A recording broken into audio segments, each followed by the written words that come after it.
my topic today because my topic is very similar to his. Yeah, but before I start, I want to say that Dirk really did a great job introducing some of the tips. Because some of the tips that he introduced are some of the things that I was going to talk about today, but I want to push it just a little bit further. So thank you, Dirk, for the introduction part. Today, I want to talk about different types of speakers. Probably just three main types of speakers. I've probably been an evaluator this semester for 50 gazillion times. So I've actually classified a little bit of what general types of speakers there are on stage. Of course, these aren't directed at anybody. These are just like general classifications of what usually common mistakes people can make on stage. So what I did was, I want to discuss today the advantages and disadvantages of each type of speakers, and also how you can use your spare time to practice to become even better speakers if you're of that certain type. Alright. Almost forgot this one. Okay. Usually when we start in Toastmasters, we're all very nervous. We're all the nervous type of speakers. This is just the beginning. This isn't one of the type. This is where everybody starts. I mean, we all get nervous on stage. For native speakers, when you get nervous on stage, we tend to talk really extremely fast. We kind of like, okay, today my topic is going to talk about speak techniques and different types of speakers. Because we're nervous. We want to talk fast, so you guys don't understand what we're saying. But we're not going to focus on that part. We're going to focus on basically non-native speakers. Non-native speakers, usually what happens when they're nervous is that they stand on stage, they freeze. Or they get nervous, or they say things that are different, or yes, like Julian, they shake his hand. Now, I think everybody gets nervous at the same time. So when you're in the beginning part, the most important thing is just keep practicing. The key word today is practice. Practice, practice, practice. The more you practice, the more you stand on stage, the less you'll get nervous, the more courage you will get. Now, but how do you practice? In the beginning, after we practice, after we get the courage, we get to stand on stage, we usually become three different types of speakers. Now, the first type is the stay still. The stay still speakers are usually the ones that are standing here and basically just, I don't move, and I usually just talk in one tone, and I don't even have any variety within my voice.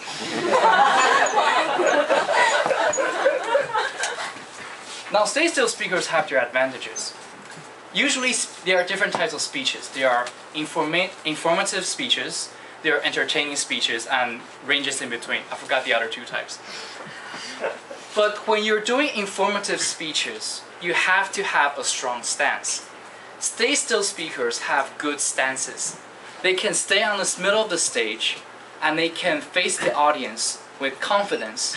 And as they're calm, they can effectively introduce their ideas to the audience.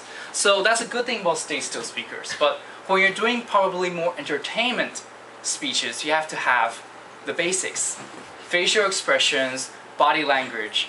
And when you need to be more entertaining and more active, if you're a stay still speaker, you have to practice how to give good facial expressions. Now, facial expressions, I have an exercise that I do at home and in front of Facebook.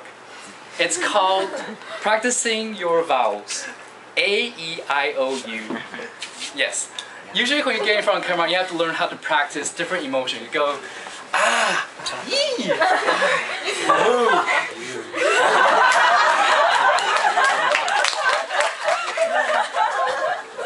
You have to spend at least 30 times a week in front of the mirror.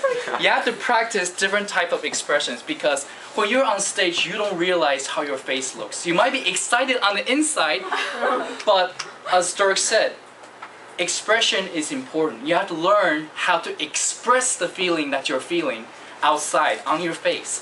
So when you use A-E-I-O-U, you're actually exaggerating your face.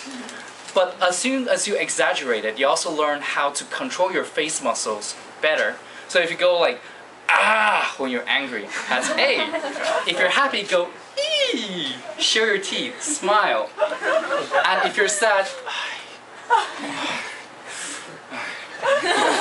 and if you're surprised, go, ooh! And then if you're feeling very happy and if you ate something delicious, go, ooh. Ooh. Try to practice more of your body gestures and more of your vocal variety. Not vocal variety, your facial expressions at home in front of the mirror. Okay. And then there's another type, what I would call the PowerPoint junkie. Now the PowerPoint junkie is actually a very big problem, I know, because most of us in school we do presentations. Presentation is different from speeches. So what happens is when you give a presentation, you have a PowerPoint, you stay here. You stay in one place, and you never really move anywhere. We let the PowerPoint become the star of the entire speech, which is not good. So what you need to do is let the PowerPoint work for you. But the good part about this is that the PowerPoint junkies, they are good at I'm gonna go over time, but anyways. The PowerPoint junkies they're very good at preparing visual aids. So when these type of people, as long as they design for the stage, it's much better. I mean, you can just think about different applications, like just keep walking and walking. And then you can also do things like, okay, that's changed, but anyways, I had another PowerPoint.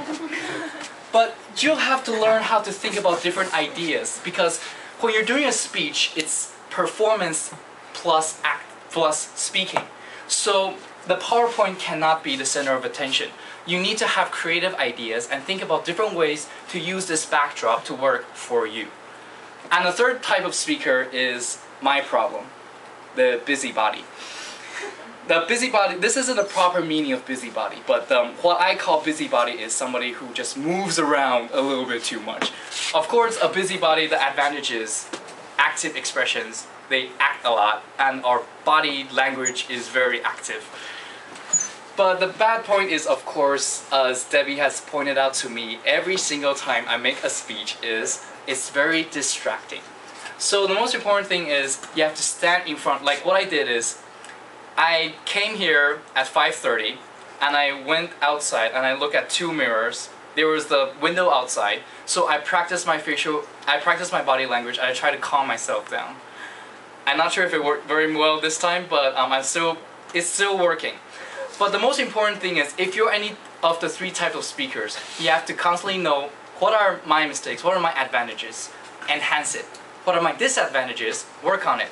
And try to use some of the practice techniques that I used today, and I hope in the future I can introduce more and probably be more on time. But thank you guys for listening, and back to TME.